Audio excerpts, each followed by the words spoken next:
Good afternoon, evening, or morning, wherever you are in the world, and welcome to the On Our webinar series, which will feature high-profile guests like our one today, and from the aviation and travel sectors.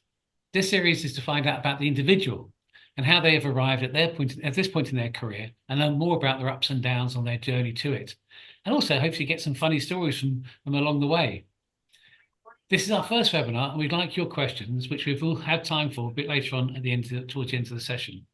My first guest today is John Strickland, who needs no real big introduction, as many of you will already know him personally, or have seen him on conferences stages, interviewing CEOs of airlines or other aviation companies, or you may have seen him on the BBC or CNN. He's their go-to person for all things aviation, and indeed also GB News, which he's on today. Welcome, John. Tell us how you are and how you got to where you are today as being, I don't know, a retained consultant for some of the biggest aviation businesses in the world. Hi, Rick. Well, thanks for inviting me for this first in your series, as you said. I've been around a long time. Maybe that's not something I should admit to, and hopefully it doesn't show too much. I didn't put any makeup on today, and perhaps that would have been a good idea. You could say it was humble beginnings because I wanted to work in this industry. There was no other industry I wished to have a career in. I dreamed to be a pilot. That was blown out of the water, one, because I'm colorblind, and then secondly, I think how bad I am on the roads as a car driver. No patience. That would not have been the right aptitude as a pilot, even if colorblindness didn't step in. But my dream was really to join, after finishing at university, on British Airways graduate program. But the year when I came on the market, they didn't even have a graduate program, which even when it was run, and when it's run today, it's of course highly competitive. So some viewers, listeners today may not recall the days that you and I would remember before the internet, before LinkedIn, and the only way to try to find jobs was either trying to get hold of people by telephone or typically writing letters. So I just wrote loads of letters to every airline I could think of, mostly like with LinkedIn, attempts to get interest for job opportunities, no reply. Some were pretty tatty photocopies saying nothing doing. And then just the sheer luck, one day, living back at my parents' home, which was in Leicester, my parents were away on holiday. I was about to leave the house, of all things, to go and get my hair cut, and the phone rang. And there's no answer machine, because no mobile phones, just to take a call on like today. And I took that call. I went back and took the call, and it was the reservations manager, which is telephone sales, effectively British Midlands. So you got a letter from me. Did I want to come for an interview? I did that the following week. Was offered the job. He showed me the department. I mean, the interview itself was in about 20 minutes, and he asked me some questions about the airline. He asked me, did a little bit of maths and I think geography test. It was done and dusted in about 20 minutes. When I saw the department, all these people sitting there in rows with computer screens in front of them, and like an earpiece and a microphone answering all the calls, I thought they looked like robots. I didn't want to do that. And they gave me the contract letter there and then to report next week, or a couple of weeks hence. Went home, said to my mum, I've been offered this job, I don't know what to do it. She said to me, almost like grabbing me by the scruff of the neck and sitting me down, look, you said you'd do anything, son. You said you'd sweep the floor, you said you'd work for nothing. And it really was the light bulb moment. I put this up on LinkedIn about a year and a bit ago when it was 40 years on since starting that job. But that was the only job around at the time. It didn't need a degree, didn't need A-levels, for those who are not from a UK, the exam done at the age of 18. But I took it, and no regrets. That was the start, and it's now 40 plus years on. Wow. And your degree was something very different from aviation, wasn't it? Yeah, I mean, I managed to bring aviation into it. I did economic history and politics. I mean, economic history is applying economic principles to what's happening in history. It's a very good reference point, particularly in a turbulent world like today, for understanding trends that are going on and draw a comparison, the kind of analysis that you need to do. Politics was a lot about government systems. It was in those days about pressure groups and lobbying, which, while they'd been around for a while, were much more in their infancy. Today, lobbying is very much of the moment for many industries and businesses, not least aviation. But I managed to bring in statistics projects about spending as people's income went up, with the hypothesis that led to more North Atlantic air travel. this was in the days when we didn't have so many. We didn't have low cost long haul. We had, some people might have heard of Laker Airways with a product called Skytrain, which was low fares. Did a statistics project about that. Did a politics of Concorde. Did a long essay about technological development in the American aircraft manufacturing industry, looking at Boeing. So I did get a few things in there, surprisingly. So when you started at BA, were you in that massive building in Victoria?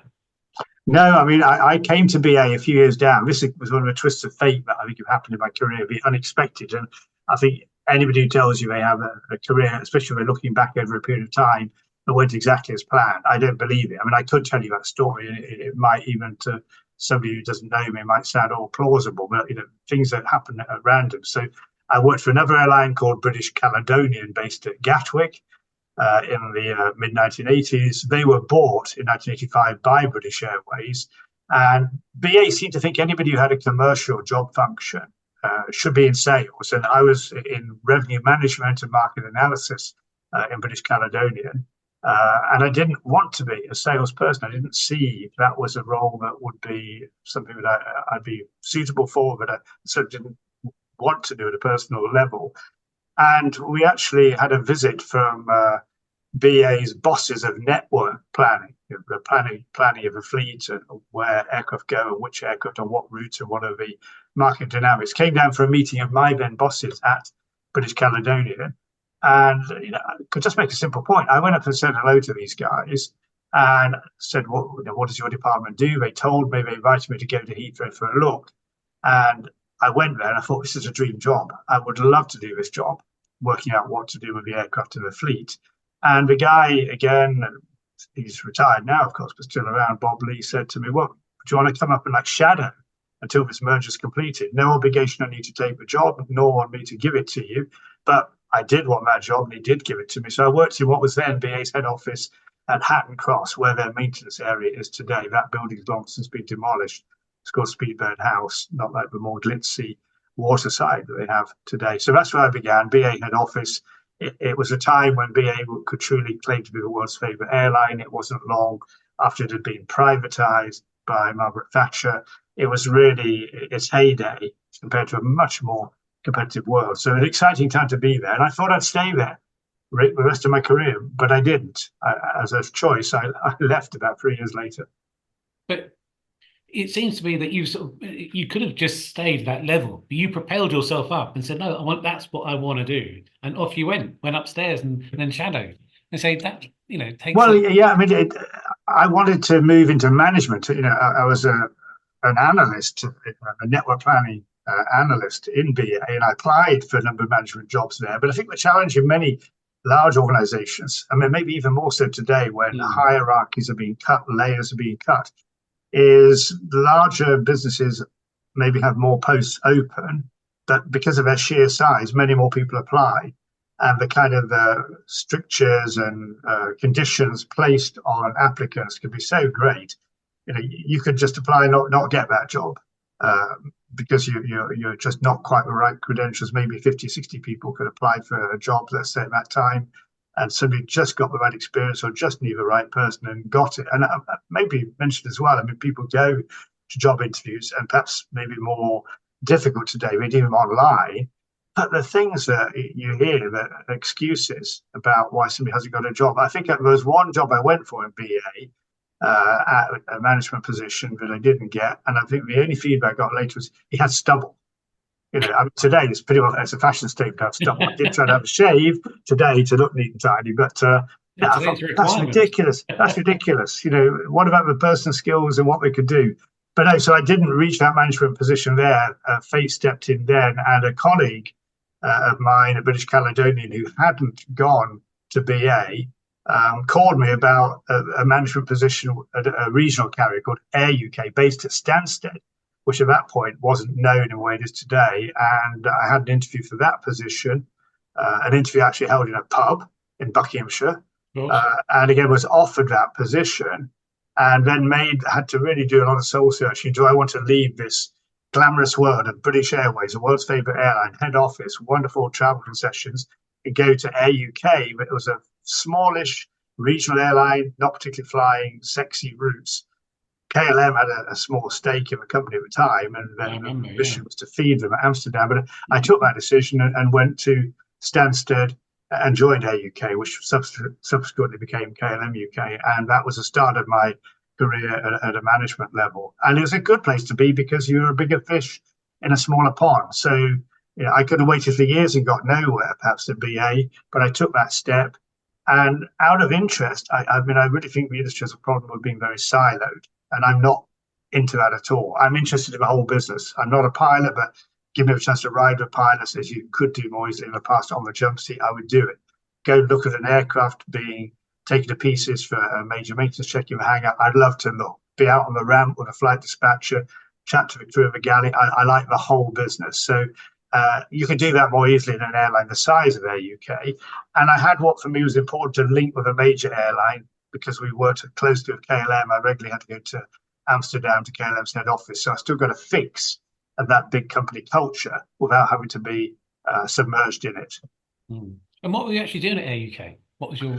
Well, coming from my what I was saying, the first of my two apprenticeships, I did the jobs that got me in originally: reservations, telephone sales, and then ticket sales at Heathrow for British Midland. But when I moved to British Caledonia as a revenue management analyst, that was my first area of technical training at BA, becoming a network planner. I went to AUK to head up revenue management, so not to do the hands-on analysis and adjustment of seat capacity and inventory on the flights, but to manage a team who did that. And I think, amongst other things, I was very focused on raising a profile of that department in the company because it was a bit of a dark art, not understood, viewed with suspicion. It needed to have relationships with operational parts of the business, with salespeople and marketing people. So I tried to do that and invest in equipment for the team to do the job better at that time. Yeah. How many, I can't remember now, how many years you spent at Air UK before you then went off and did other things, which you're... Well, I mean, Air UK mid-90s, as KLM eventually took a 100% stake and rebranded as KLM UK, by which time I'd moved to run a business unit looking after... Did they have a leisure arm as well, Air UK Leisure? No, they were kind of sister companies, but they were quite separate. Air UK Leisure was far more linked with holiday operations, very little overlap, different organisational structure. They were run out of an office in Sussex. We were up at Stansted. Right. But yeah, another thing culturally, we went Dutch, not just in terms of ownership. KLM became 100% owner in the 90s. But the second CEO that I worked with was Dutch. He organized things differently. I ran a business unit. Then a second Dutch CEO came in who more or less restructured again and undid what his predecessor had done. And at that point, looking at our aircraft, think from a network point of view, what should we do? He wanted to improve this feeding a passenger's role into Amsterdam Schiphol from around the UK. We flew from close to 20 airports into Amsterdam. But we had other aircraft. We'd already established a number of routes out of Stansted in the UK and around Europe. And by this time, low-cost carriers were really coming on the scene in a big way, particularly Ryanair developing Stansted. And he tasked us and his management team with working out what we should do. I had colleagues who felt we should put in a business class because we didn't have that. We had one cabin service and emulate what people like BA were doing at Heathrow. I wasn't of that school of belief. I thought that day was gone. Stansted was never going to be Heathrow in terms of that kind of mix of passenger. But I saw that low-cost airlines were on the rise. And so I sort of put that view forward. We should be setting up a low-cost carrier, which is over time what we did. And then Buzz, the low-cost carrier, came to be at the end of the 90s into early 2000s. We didn't get the gift of the right kind of plane to do that job in the way that other airlines have done. Ryanair's used Boeing 737s. BA had set up their own low-cost airline under Barbara Cassani with Go.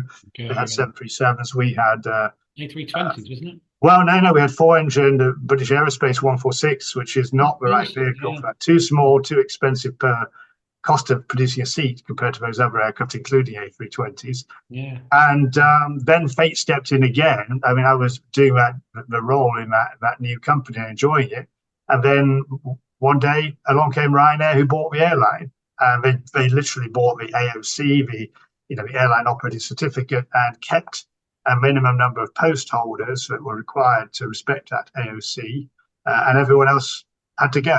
Right. And that was seemingly, as I like to put it, my corporate glittering rise to notoriety went crashing to the floor, and I thought it was all over.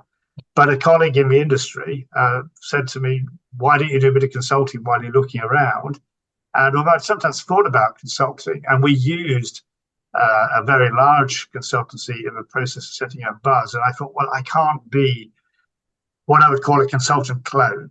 I can't be the smart suited MBA waving person who knows every bit of functionality on PowerPoint. I can only be me. What have I seen that has worked? What has not worked? What might I be able to offer to people where my knowledge of the industry and those 2 apprenticeships in network and revenue management roles had helped me, and seen different kinds of airlines. And the consultancy began in 2003. But even then, I thought maybe it's months, maybe a year. And I'd honestly say it was about a 3-year ill at ease period when I didn't think this was something I was going to stick doing. I was always thinking I was going to get back to that corporate job. But it didn't happen. It continued. And now I couldn't go back to a corporate job, even if somebody was prepared to offer me one. I couldn't go back. Because I was just about to talk to you about. Oh no, we'll talk about that later. Yeah. Right. So you've worked with airlines all around the world. What would you say is probably the biggest part of what you do? Is it looking at their commercial infrastructure and offering advice about how to develop this or that, or is it about crewing, or what is it that you? Well, strangely enough, Rick, I mean, the consultancy has developed in a completely different direction. In that the airline work directly has been very limited, and airlines tend to think they know best. If they're going to engage consultants, it's more about systems and data, and I'm not a vendor of systems or data. Yeah. Or very particular projects, let's say reorganization, restructuring, and so on. I don't do that. So it's more been to look at partners of airlines, particularly airports, working with airports. And I don't know if you remember, there was a book, Men Are from Mars, Women Are from Venus, about the difference between the sexes. It's very much the same, I think, between airlines and airports. Often a misunderstanding, though it is a wedding, a marriage that cannot be avoided. Airports are nothing about airlines and vice versa. But there is a lot of misunderstanding. There's not, I believe, enough cross-fertilization of people moving roles from one side to the other. So what I've endeavored to do is bring my airline knowledge. I think I will always have airline DNA. That's just in my blood. It's such a passion, an obsession, whatever you want to call it. And I was fortunate that the way the corporate career panned out was I worked for very different airline business models, regional carriers, European, UK focused, low cost, long haul network, global. I was involved with a lot of different cultures, and I don't just mean organizational cultures, but national cultures. So that understanding has absorbed into me over the years. And I've used that to help, particularly airport clients, develop relationships with airlines, to convince them to start flying routes, to help them sustain them and develop them, to negotiate in terms of commercial arrangements. That's been a big part of the business. And more these days, looking at the bigger picture for clients, including airports, strategically about what is going on in the industry now. What might it mean, for example, in COVID? A lot more questions coming. Where's this going to go? Yeah. Is there going to be a recovery? What kind of passengers? What kind of airlines? What do new aircraft mean? It's these bigger strategic questions. Yeah, I suppose on the point of more people crossing over from airports to airline and vice versa, there isn't that much, but there are some big high profile, like Paul Griffiths, for example, came out of Virgin Atlantic. Yeah, Paul's a really good example. Yeah. Really good example. One of a few. And that definitely, you can see that in his understanding, because obviously he had all that experience at Virgin Atlantic. Indeed, Paul and our paths crossed in that time at Air UK. This is maybe a funny story, because if I think where Paul is today, running that enormous and successful airport in Dubai, and here's me in my small little back bedroom in North London running this consultancy. And by the way, Paul has seen this backdrop and told me I should get rid of his furniture, and he's been on a chat. But Paul came in to see me selling his wares with a revenue management system which he had developed himself when he was based out in Hong Kong. I think he'd worked for Dragon Air. Oh, yeah. And I was really keen to buy that system, but he was offering to use it at KLM UK. It's just that KLM didn't want me to buy it. They wanted me to use their system, which was not as good as what Paul was offering at the time. So he was embryonic in selling that system. But guess who did buy it? Richard Branson. Ah, took him on board, and then his corporate ascent to where he is today, heading up Dubai airports, happened, and I'm still in my little room in North London. So, but happy to chat with Paul at any time because he has got that very wide background experience on both the airport and the airline side. yeah. And more important, let's get back to you. How do you get, I've seen it many times at conferences, and you've always got a very important CEO sitting in front of you. Now, these conference organizers don't necessarily have the clout to be able to Mhm. get those people. How do you get them? Well, Get to talk to you. we haven't yet mentioned. I know they always say, I'm a Yorkshireman, and they always say that how do you know someone's from Yorkshire? Well, give them a minute, they'll tell you. But it's taken me a bit longer to tell you today. But I could be. Some people say you're a bit of a Yorkshire Terrier, persistence. It wasn't always like that. I think it's taken real time and effort to build up a relationship. I believe based on trust and based on knowledge, demonstrated knowledge, that you do know uh, what the topics are at stake because you've actually been a practitioner, you've been involved. Hmm. And getting involved in the same way from a zero base with the media, I used to be frustrated to see people they're commentators, but they're not expert Hmm. because many people can go on and speak about topics, but without being an expert. But then in certain situations, they can't support that beyond the Hmm. headline points because they haven't actually been involved in the work.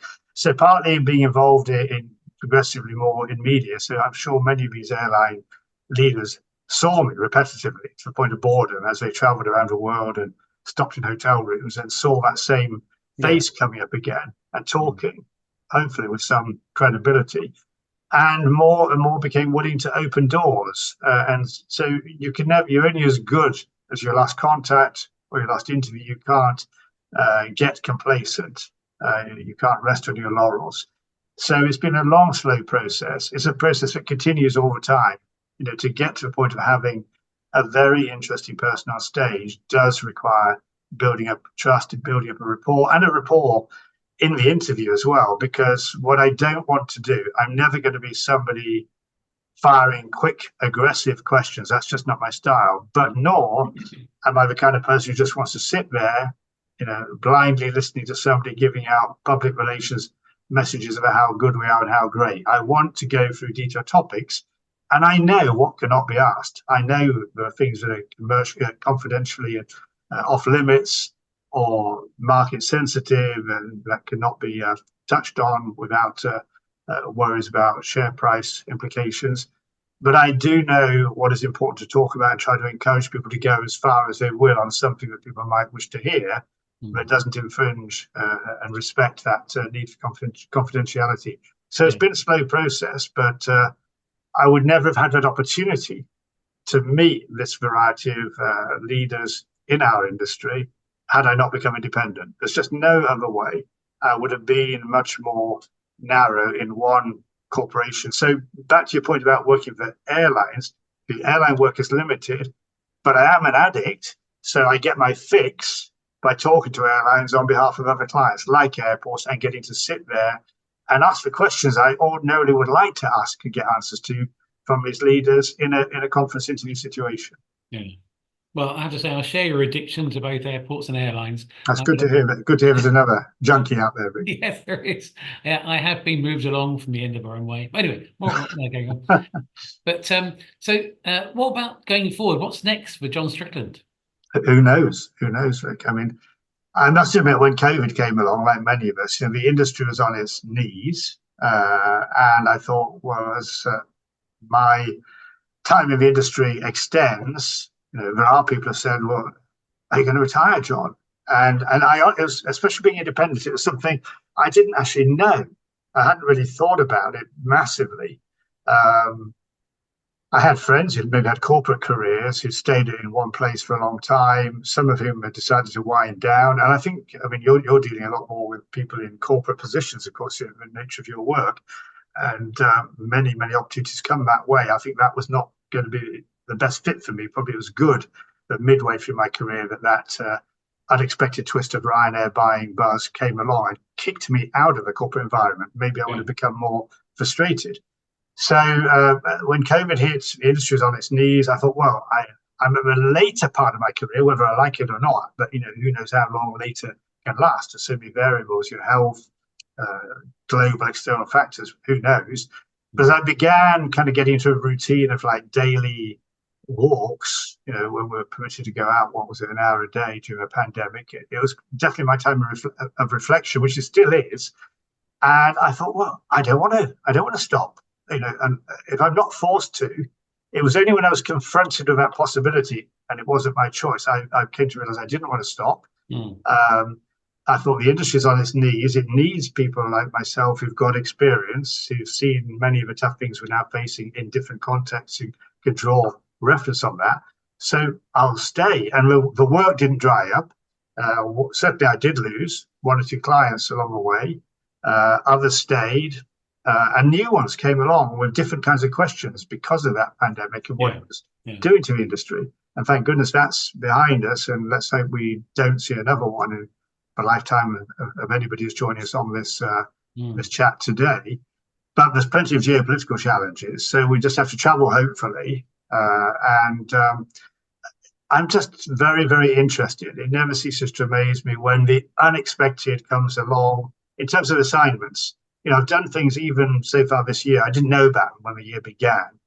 And I don't feel that I need to have my diary so full every day that I couldn't possibly take anything new. That to me is rigidity. I like to know that there's space and there's a bit of flexibility to bend as a tree would bend in a storm. So, that comes along, that sounds interesting, I'd like to do it. And I want to put my heart into it. If I do something, I've said this to clients, I'm not the sort of guy who can just send you an invoice and hope for the best. I have to know that I've delivered something that gives me personal satisfaction. And of course, hopefully the client thinks it was worthwhile, whatever it was, and that the result they wish to achieve and the progress or the understanding they were after is delivered. So I just intend, health permitting, I think you've got to say that, because, I mean, you and I don't know if I've asked you what your actual age is.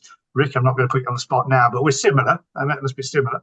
And, you see people, friends along the way who are maybe no longer with us. So you're aware we don't know whether life is long or short. But if I have the mental capacity, the focus on the industry, and people think that could be valuable, I will carry on.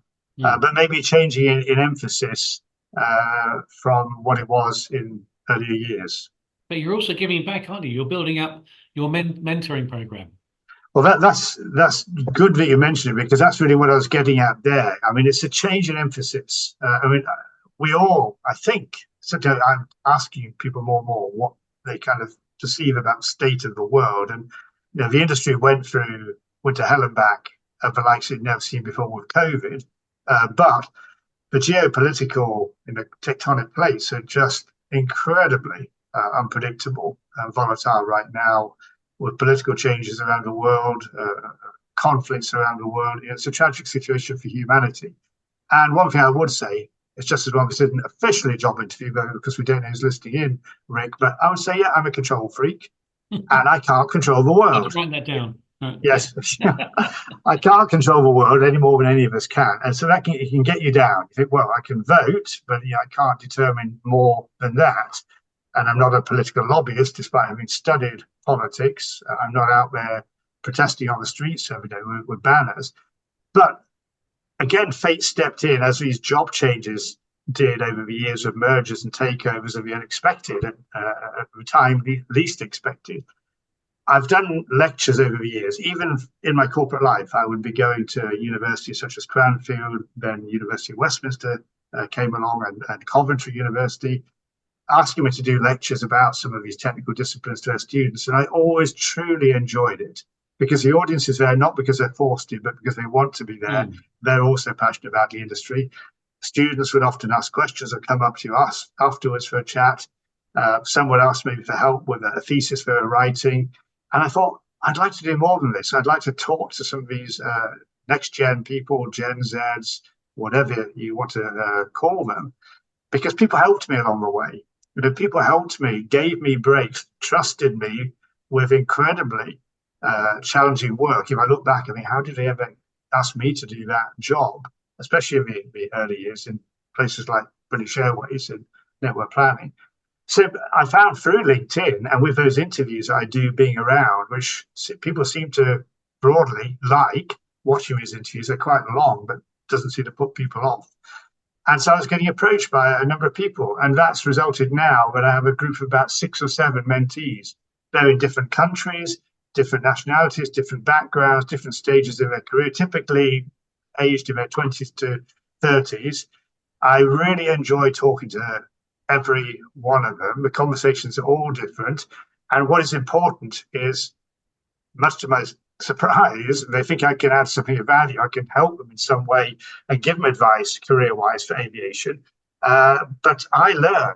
I learn from them about their view of the world and the way they see things and how they may use, for example, increasing technology, digital tools, and so on that may be helpful to me. So it's a fantastic two-way flow.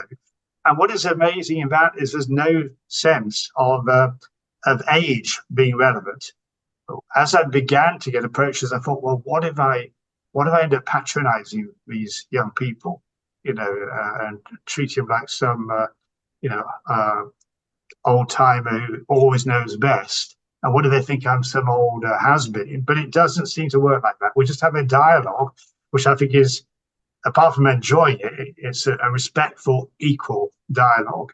So I really feel like that's something I know I want to continue as long as I'm capable to do. I don't want to make it this is, as you say, it's about giving back. This is not about generating income for my consultancy. This is about just really enjoying something to do with the industry with these young people who've approached me. And I hope watching them grow and getting their opportunities in career, and also reminding and encouraging that things don't always go as planned. You often learn more from setbacks and barriers than you do from easily won success. And there was a quote, to paraphrase, I think from a John Lennon song, that life is what happens to you while you're making other plans. And I so believe in that. You can have a career plan, a growth plan in a particular company or in a particular direction, and something comes along, completely changes it, as I've described in my own career. Mergers, takeovers, lose a job, somebody doesn't like your face, somebody suddenly gives you an opportunity. Yeah. And we're going to have to wrap up shortly, but so if there's any questions from anybody, please do let us know. But there is something else I wanted to ask you, John, which is I hear that there's some kind of, you're a bit of another expert in a completely different field of soul music. I don't know about expert, but it is my passion. I think I put on Twitter, or X as it's called, aviation consultant with a passion for soul music.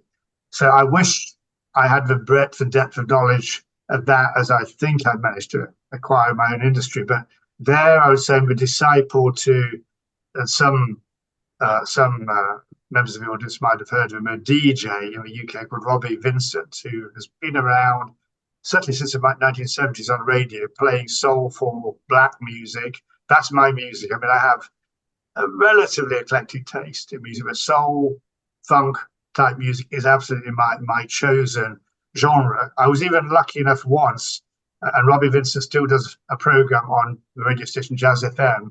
Some years back, he was doing a series called Jazz Travels, where he would talk to a musician about their particular music and probably about their travels intertwined with that. And by sheer fluke, I met the station director of Jazz FM at a music gig at a place called the Union Chapel in North London. And I saw this guy. I thought he was the station director, a guy called Mike Vitti. And I asked him, he said yes. And from that, I got in touch with him and said, well, Robbie does this program, Robbie Vincent does this program. I wouldn't mind. I could come along and talk about airplanes and aviation. Robbie could choose some soulful tracks with aviation in the theme. And they took me up on that. And I went in and did that. Now, we recorded a program. Funnily enough, we did it without music. They put the music in later. But it was amazing to listen to that because, Robbie Vincent chose his soulful tracks. There are many references, as everybody will know, to aviation in music. So the two go together. And whether it's going out walking reflectively, thinking about career, thinking about direction of the industry, or listening to soulful music, those are the things that open my mind. They are my addictions, my sanity preservers. Well, oddly enough, we've got a question which is very pertinent then. It says, do you like the music airplanes play before and after takeoff and landing? It depends. It depends. I mean, some airlines I would think, where the heck did they get that from? Very questionable. Some have some good music. What I do like is the increasing amount of choice of music that you can listen to on flights, especially long haul. There's some really great compilations of soul, funk, dance music available now with some good DJs play the kind of music I like, or where you can select the artist. So yeah, there's some good stuff there, and some of that kind of boarding and arriving music can be pretty good as well. I would say there could be a bit more soulful, funky flavour to that music with some airlines. Got me a more serious question here. With workforce issues like pilot shortages, how can companies enhance their leadership development programs to attract and retain top talent? I think we can both answer that one. Yeah, well, I really think there's still a challenge about companies being so siloed. I mean, I remember one situation where an airline leader that I worked with, speaking to him one day in his office, and the director of engineering came in and said something, and went out, and this particular leader looked at myself and the other person in the room and said, "Well, what does he know? He's just an engineer, just an engineer." And at the time, I had a very good friend who was an engineer from whom I'd learned everything about engineering for someone who is not. And without engineering, of course, like as with any other function, there is no airline, there is no safety. And I just couldn't believe it to hear that. And you get many airline bosses who come from the commercial world, like me, from maybe network planning, sales, marketing. And if they are not just not interested in the operational part of the business, they certainly don't understand it.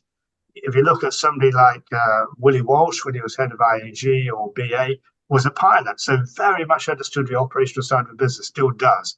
I think you need to have people who are preferably interested in the breadth of what an airline offers, and certainly understand it, because there's two aspects to that. One, you can run a better business because you see how all the moving parts fit together, because it is incredibly complex. Every day when I turn up at an airport, the plane is the kind of plane it said on my ticket, and ideally goes on time, and there's the right number of crew, and the catering's on board. I still marvel at all those elements that come together. So you need to understand that. But of course, airlines are about people, customers in every sense.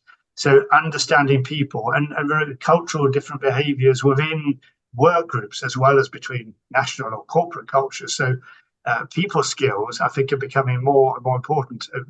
Even as we're talking, Rick, there was an interview just recently from Wizz Air CEO Joseph Faradi, a very impressive man who I, again, fortunately met and chatted with on a number of occasions.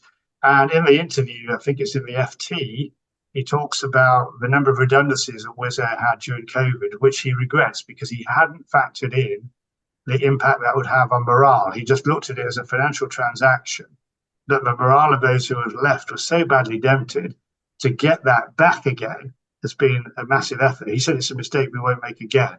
But that's what I mean, because really leadership should be considering these kind of things from the outset and not learning in a costly way that those challenges arise. So putting people in different roles, ensuring that people mix more, that everybody gets to share a voice across functions it's not just a nice to do, it's really essential. And it's essential in the learning process. Again, graduate trainees come in and maybe get put through all the sexy job functions. And I mentioned I didn't get into BA in the graduate program because I didn't have it. And I took this entry-level job in telephone sales. But when I saw graduate trainees in my time at British Airways as a network planner, that was my observation. They were being fast-tracked around the more interesting areas with not enough exposure to the sharp end. And I think, for example, myself working on a ticket desk, knowing what it's like to stand at a desk when you'd rather be in bed at 6 a.m. and you're still there till 9 at night on a double shift on a day when the operation's falling apart and flights are cancelled and delayed, and you are the face of the company and the people are shouting at you, you're getting the stress, but you're not getting the pay or the status of dealing with it. I think it's a better leader who has been in that position and understands it. So someone who's got much more holistic experience all around, Definitely. also with some good dose of emotional sort of input really, and having uh, that thought of people as opposed to just a financial Exactly. transaction. I've got another question that's just come in. It says, "Hi John, thanks for sharing the experiences. You mentioned that you wanted to grow and realised that British Airways couldn't fulfil your expectation. How long did it take you to think through before you left? Was it very long time assessment, or was it a moment triggered you enough is enough? I need to go." Well, I was really enjoying the job I was doing. That was the dilemma at British Airways. To get into that position as a network planner, as I mentioned, it was a dream job. Even today, it's a long time since I was in that role hands on, but I still think like a network planner. And I talk to many people who are network planners, and there's a kind of a thrill and excitement about that kind of work. But I remember two of my colleagues from whom I learned a lot, probably amongst the best network planners around at the time, and certainly the BA team. They were maybe 10 years or so older than me. They'd been in BA before I was there when I came along as part of this merger takeover of British Caledonian. And they'd been, I think, passed over for promotional jobs. They were people who spoke honestly. They were not Yorkshiremen, but they were straight speaking if there was an issue. And sometimes in large organizations, maybe it's not any large organizations, people are encouraged to speak honestly. Uh, but the people who hear it don't really want to hear it and mark them down. So these two guys, I think, have been marked down. The iron had entered their soul. They were more cynical about the business. They were not going to get on. So although I applied for other management jobs in BA at that time, I hadn't got them. When this external move came along, as I mentioned, to Stansted, I reflected about the balance between enjoying being a BA and the status of that global airline of the travel offered to be head office, or thinking, John, if you don't step out of your comfort zone now, when something's been offered to you, a bit like when I began my career, there was only one job. And this was the only management position there at the time. I'd been offered a job to move to another company at a different airport. And Stansted did at that time seem like a backwater. The terminal, as we know it today, had just been opened, was a white elephant at the time. It's hard to believe today when it's bursting at the seams. But I had to take that decision. I had to take it within a day because they offered me the position. I agonized. And I think that some of the people I knew in AUK who I'd known personally could tell that I hadn't decided. And they invited me to go to Stansted for the day. They kind of took me out to lunch and more or less came on with a hard sell to convince me to go. And I went home that evening and thought, John, you've got to take it.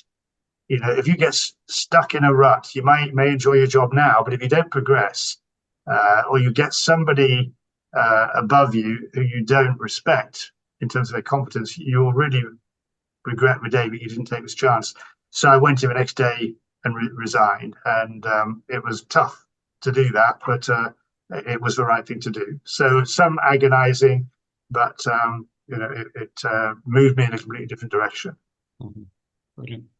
Okay, I think we're going to have to wrap up shortly, but one last thing for me: if you were got any advice to anybody who's looking to start in the industry, what would be the best piece of advice that you could give them? Well, inevitably, as we said at the beginning, you've got to cast your net widely. I mean, times are challenging now. Some of the positions that maybe got me in don't exist anymore, but the new ones do. So maybe there are not as many telephone sales positions, for example, or frontline positions on selling tickets. But there are other frontline jobs or new jobs created in the digital era, running websites, dealing with social media and things of that kind. There are positions. Don't be snobby or superior about what jobs come along. I would say that at any time in your career. Sometimes there's no choice. You've got to swallow your pride. I mean, they say pride comes before a fall. Look and take the opportunity that's presented to you. Like my mum said to me that time, you said you'd sweep the floor. You said you'd do work for nothing. She just got me to focus properly. That, yeah, I did say that. And I took the step to get in, and I don't regret it. I wouldn't change it. I mean, we can't change the backward trajectory of our lives. I wouldn't change it. I'm so glad I had to work in the front line in a job below my academic qualifications. As I said, shouting people in front of you as I moved to work at the airport. So you've got to be willing to do that, and you will have to. It's tough, and I'm sure you say it to many people that are working with you or looking to you to help to place them. It's trying to develop a thick skin. I think that is difficult for many people, and not give up when you get rejection, or maybe worse, when you don't even hear anything back. You don't get a response. Keep on trying, keep your own confidence, believe in yourself. I mean, I would say my own self-belief, and I would think I have it, but I didn't have it at the beginning. It's taken a long time to get it, but the tough experiences are the ones that build you. So keep trying, keep getting those LinkedIn messages out, honing that CV, talking to people. I mean, again, the young people I'm talking to today took a chance to reach out to me. And I wasn't sure whether to reply, but did. They were surprised that I did answer. I was surprised at the benefits that have come to me from having done so. So you sometimes got to be a bit cheeky and push yourself out there. Don't miss the chance to talk to people and be too shy to do it. I think there's a lot of good that comes from that. Develop a thick skin, but never lose your emotional intelligence. Yeah, I think so. Absolutely. Cool. Well, John, it's been a pleasure talking with you today. I really enjoyed it. I hope that everyone else has enjoyed it too. We found out an awful lot more about you, John Strickland, the man, and your fantastic career. And I'm sure it's still very interesting to continue as well. And also now that you're giving back to the industry with your mentees. So thank you once again, John, and really appreciate it. And I look forward to seeing you very soon. Thanks very much to you, Rick. I hope our listeners today, our viewers, enjoyed it. Maybe I know some of them, maybe you will, and look forward to further conversations and continuing to contribute to this industry, which I still believe is a fantastic industry and can give a great career. And I think it's more important than ever now in this strange world in terms of breaking down barriers. I traveled yesterday and I had several interesting conversations in my travel with people from Australia, Pakistan, Saudi Arabia, just in random encounters that had happened because of aviation and because of travel. Brilliant. Well, we'll have our next on a webinar in about 4 or 5 weeks' time. We're just finalising who that's going to be, but I'm pretty sure it's somebody who used to be a pilot, but she is now doing something else. Anyway, more to be revealed fairly soon. Anyway, thanks very much and goodbye.